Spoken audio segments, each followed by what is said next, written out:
Hey everyone, I hope you're doing well. So I have my video on the timeline. To increase the quality of a video, first you need to right click in the projects panel, new item, and create an adjustment layer.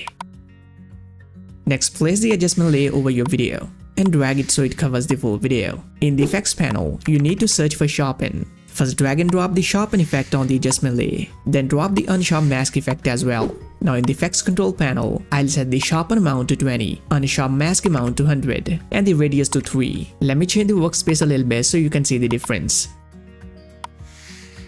Alright, this is the adjustment layer to which we apply the effects. So if I hide this layer, this is the original low quality video.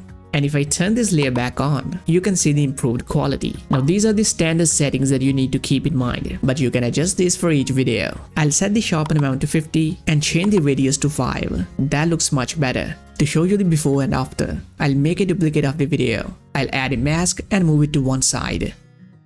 And move the new version to the other side. I'll place the text over both versions. Alright, let's see the preview. So here's the previous version which doesn't look very good, and here's the new high quality version. You can see the difference. So that's it guys, please like and subscribe to my channel for more helpful videos. I'll see you in the next one. Have a great day.